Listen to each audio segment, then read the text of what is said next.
अस्सलाम वालेकुम दोस्तों। आज की वीडियो में हम देखेंगे बैरियर्स टू इफ़ेक्टिव कम्युनिकेशन। अच्छा, इसको डिस्कस करने से पहले हमें ये पता होना चाहिए कि इफ़ेक्टिव कम्युनिकेशन क्या होती है।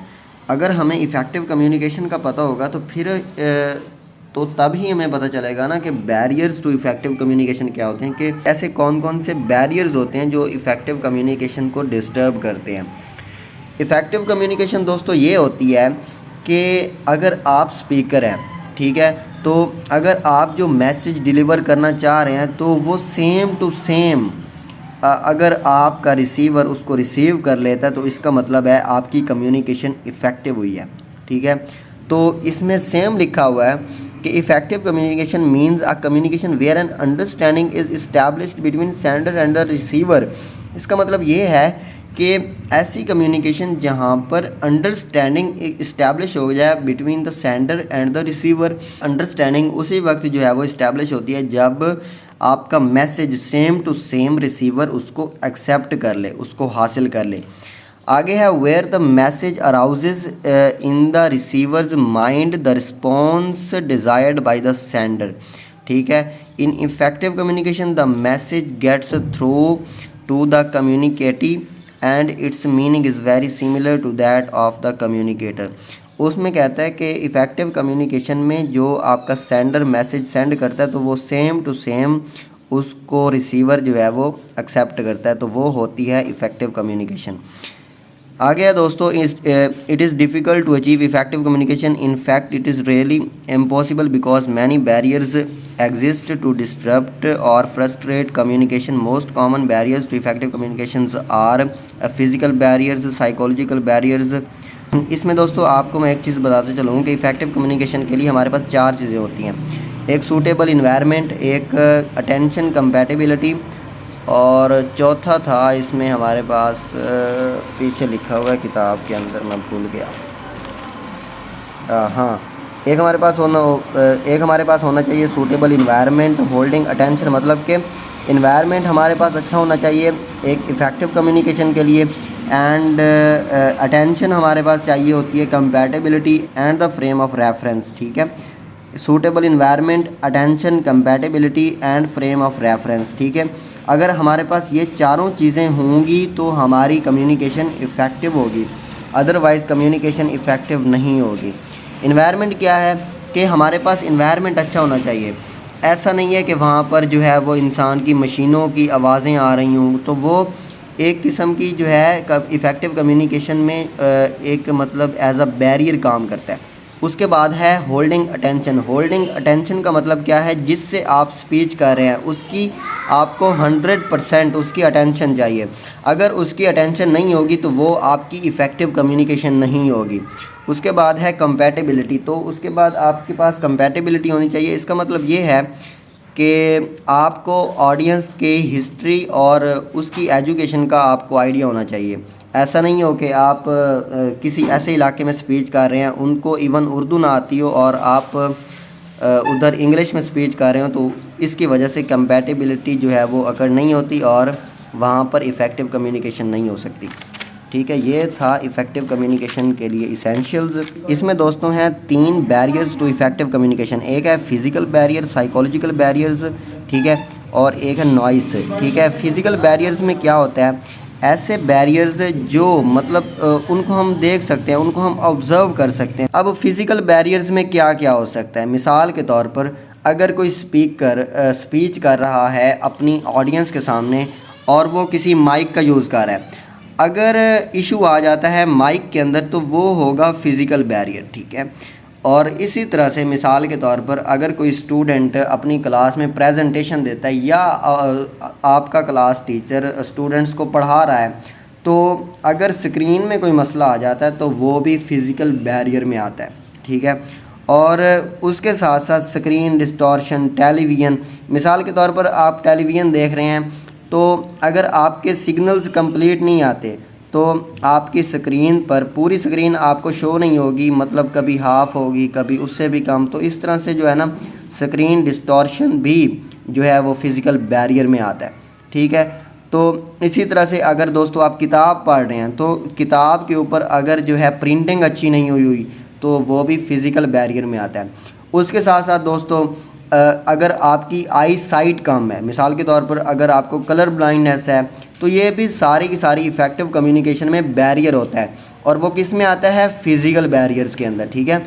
अगर आपको आई साइट का मसला है तो वो सारा फिज़िकल बैरियर्स में आएगा, ठीक है। ये हो गया फिज़िकल बैरियर। आगे है साइकोलॉजिकल बैरियर्स। अब हम इसको देखते हैं कि साइकोलॉजिकल बैरियर्स क्या क्या होते हैं। There are many psychological barriers to communication which we face in our daily life. Attention, इसमें सबसे पहले आता है दोस्तों अटेंशन। मिसाल के तौर पर अगर आप स्पीच कर रहे हैं तो आपको ऑडियंस की 100% आपको उसकी अटेंशन चाहिए, ठीक है। मतलब उनकी अगर अटेंशन होगी ना तो आपको स्पीच करने के लिए एक अच्छा इन्वायरमेंट मिलेगा। तो ये एक इन्वायरमेंट होता है, ठीक है, जो स्पीकर को इंस्पायर करता है, ठीक है।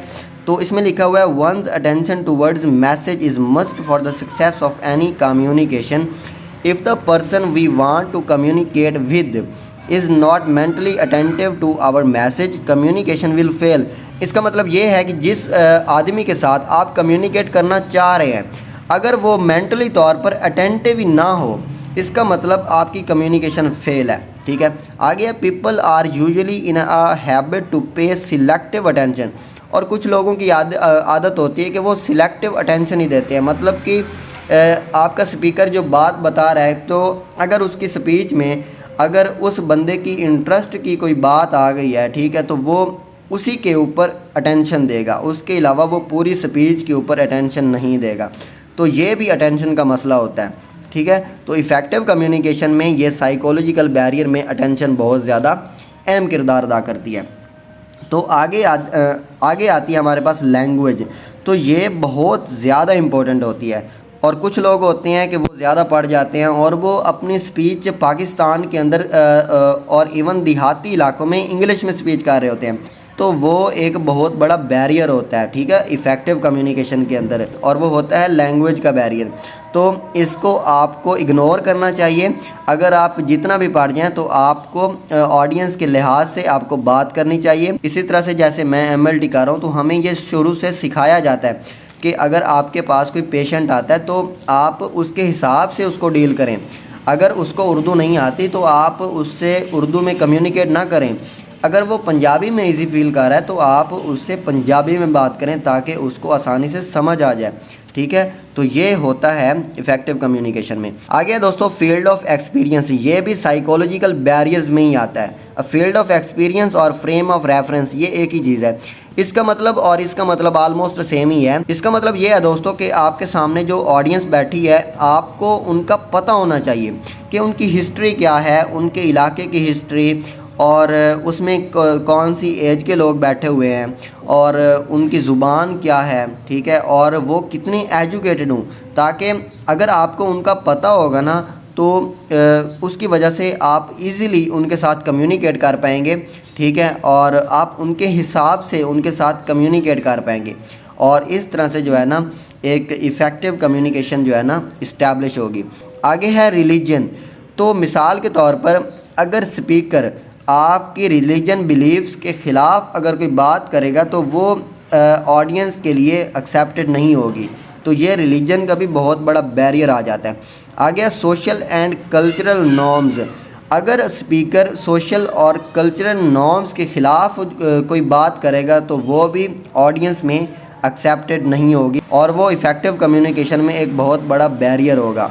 और हमने साइकोलॉजिकल बैरियर्स में कौन कौन से पढ़े? Attention, language, field of experience या फ्रेम ऑफ रेफरेंस, रिलीजन और सोशल एंड कल्चरल नॉर्म्स। आगे है हमारे पास थर्ड नंबर पे नॉइस, ठीक है। इसमें क्या होता है कि मिसाल के तौर पर अगर आप जहाँ पर स्पीच कर रहे हैं वहाँ पर आवाज़ें आ रही हैं मुख्तलिफ, मिसाल के तौर पर कोई इंडस्ट्री लगी हुई है, वहाँ पर मशीनों की आवाज़ आ रही है, तो वो भी बहुत बड़ा बैरियर होता है आपकी इफ़ेक्टिव कम्युनिकेशन के अंदर, ठीक है। अब उसने यहाँ पर बहुत ही खूबसूरत बात लिखी है, psychologically anything creating negative effects on communication by taking our attention away from the message is a noise. उसने नॉइस की यहाँ पर तारीफ़ की है कि साइकोलॉजिकली कोई ऐसी कोई भी चीज़ जो आपकी कम्युनिकेशन में नेगेटिव इफ़ेक्ट डाल रही है और आपकी अटेंशन कम्युनिकेशन से हटा रही है तो उसको नॉइस बोलते हैं। तो noise may be of channel and it may be semantic. तो उसने आगे इसकी अक़साम लिखी हैं कि एक नॉइस आपके पास चैनल का हो सकता है और एक सीमेंटिक हो सकता है। चैनल का नॉइस कैसे हो सकता है कि जिसके थ्रू आप बात कर रहे हैं। आपको मैंने बताया था कि मैस कम्युनिकेशन के अंदर चैनल का होना लाजमी होता है। तो चैनल क्या होता है, मिसाल के तौर पर आप रेडियो पर स्पीच कर रहे हैं, तो रेडियो की स्पीच कैसे होती है, वहाँ पर उसके अंदर होती हैं इलेक्ट्रोमैग्नेटिक वेव्स, इलेक्ट्रोमैग्नेटिक रेडिएशंस, उनके ज़रिए आप कम्युनिकेट कर पाते हैं। अगर रेडियो के अंदर कोई मसला आ गया, अगर उनकी रेडिएशंस के अंदर जो है वो मसला आ गया, अगर इलेक्ट्रोमैग्नेटिक रेडिएशंस के अंदर मसला आ गया, तो वो ऑडियंस के साथ जो कम्युनिकेशन है वो डिस्टर्ब हो जाएगी। तो वो चैनल नॉइस उसको बोलते हैं।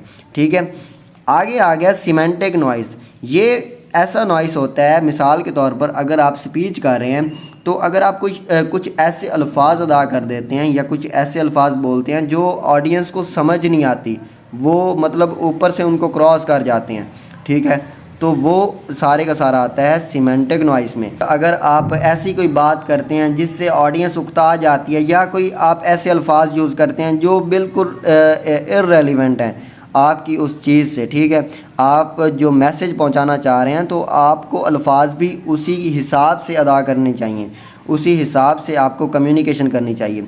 तो इसलिए बोलते हैं ना कि कम्युनिकेशन स्किल होना चाहिए आपके पास, कि आपने ऑडियंस को मतलब स्टार्ट टू एंड तक कैसे उनको इंगेज रखना है।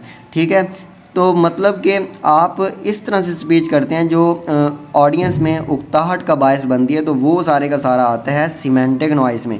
ठीक है, उसके अलावा आगे उसने लिखा है other barriers to communication. Other barriers क्या हो सकते हैं जो हमने ऊपर मतलब पढ़ ली हैं, इसके अलावा कौन कौन से बैरियर्स हो सकते हैं। मिसाल के तौर पर डिफरेंस इन आईक्यू लेवल, अगर स्पीकर और रिसीवर का आईक्यू लेवल अलग अलग है तो वो भी एक एज अ बैरियर काम करता है। आगे है mental and physical stress at the time of communication, तो ये भी एज अ बैरियर काम करता है। आगे है different backgrounds of the participants. इसलिए मैंने आपको बताया कि जो आपकी ऑडियंस है उनका आपको पता होना चाहिए कि उसकी एजुकेशन कितनी है। ठीक है, इस तरह से अगर आपको पता होगा तो वो इफ़ेक्टिव कम्युनिकेशन होगी। आगे है difference in education formal and informal, difference in such factors as sex, age, class and race. ठीक है, difference in interest in the message, तो ये आपको मैं फ्रेम ऑफ रेफरेंस में जो है ऑलरेडी डिस्कस कर चुका हूँ। ठीक है, तो ये सारी आलमोस्ट सेम चीज़ें हैं। ठीक है, आगे उसने बताया दोस्तों इफ़ेक्टिव कम्युनिकेशन, तो मैं आपको इफ़ेक्टिव कम्युनिकेशन का भी बता चुका हूँ कि इफ़ेक्टिव कम्युनिकेशन कैसे इस्टेब्लिश होती है। एक सूटेबल इन्वायरमेंट होना चाहिए, एक हमारे पास होल्डिंग अटेंशन, 100% हमें ऑडियंस की अटेंशन चाहिए, और हमने अटेंशन खुद उनको अपने साथ इंगेज करना है अपनी स्पीच करके, अपनी अच्छी स्पीच करके। ठीक है, एक environment, holding attention, compatibility and आखिर नंबर पे है frame of reference.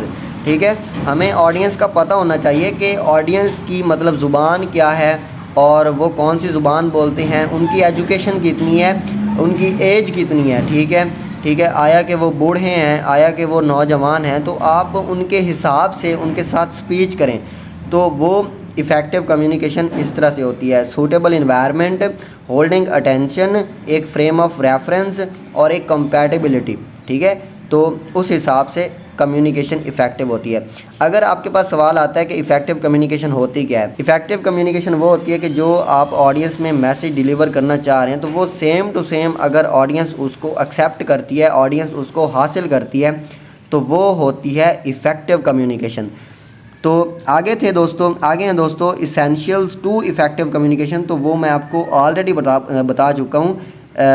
Environment, attention, compatibility and frame of reference, तो ये थे इसेंशियल्स टू इफ़ेक्टिव कम्युनिकेशन, इनका भी आपको पता होना चाहिए। आइए दोस्तों इसको एंड पे जल्दी रिवाइज़ कर लेते हैं। इसमें हमने 3 बैरियर्स जो हैं वो डिस्कस किए हैं, physical barrier, psychological barrier and noise. और फिज़िकल बैरियर कोई भी ऐसा बैरियर जो मतलब स्पीकर और ऑडियंस के दरमियान कम्युनिकेशन को डिस्टर्ब करता है। मिसाल के तौर पर अगर स्पीकर माइक के ज़रिए कोई स्पीच कर रहा है, अगर माइक में कोई मसला आ जाता है तो वो फिज़िकल बैरियर है, ठीक है। अगर आप स्क्रीन पर कुछ दिखा रहे हैं, अगर आप टेलीविज़न देख रहे हैं, अगर सिग्नल्स का मसला आ जाता है तो वो भी फिज़िकल बैरियर है। अगर आपकी आई साइट का मसला है तो वो भी फिज़िकल बैरियर है। अगर आपको कलर ब्लाइंडनेस है तो वो भी फिज़िकल बैरियर है। तो ये थे फिज़िकल बैरियर। आगे थे साइकोलॉजिकल बैरियर। इसमें एक था attention, language, field of experience, religion, social and cultural norms. इसमें था दोस्तों कि आपको 100% अटेंशन चाहिए होती है। अगर आपकी ऑडियंस आपको अटेंशन नहीं देती तो वो भी एज अ साइकोलॉजिकल बैरियर जो है वो एक्ट करता है। आगे थी लैंग्वेज। आपको कम्युनिकेशन करनी चाहिए जो आपकी ऑडियंस की लैंग्वेज है उस हिसाब से।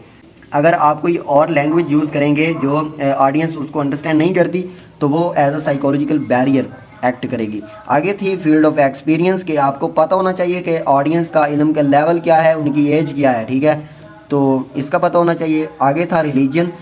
तो अगर स्पीकर जो है वो रिसीवर के रिलीजन बिलीव्स के ख़िलाफ़ बात करेगा तो वो एक्सेप्टेड नहीं होगी। And social and cultural norms, अगर आप उनकी सोशल और कल्चरल अक़दार के ख़िलाफ़ बात करेंगे तो वो भी एक्सेप्टेड नहीं होगी। आगे है हमारे पास थर्ड नंबर पे नॉइस। तो नॉइस जो होता है ना वो होता है दो तरह का, ठीक है। एक होता है सिमेंटिक नॉइस, एक होता है चैनल नॉइस। चैनल नॉइस क्या होता है कि आप जिस चैनल के थ्रू बात कर रहे हैं, इसमें आपको मैंने एग्जांपल दिया रेडियो की। तो रेडियो में आप कैसे बात करते हैं, इलेक्ट्रोमैग्नेटिक रेडिएशंस का इस्तेमाल करके। अगर इन्वायरमेंट में कोई मसला है, अगर मतलब मौसम ख़राब है तो रेडियो की जो कम्युनिकेशन है वो जो है वो डिस्टर्ब हो जाती है आमतौर पर, तो वो होता है चैनल नॉइस।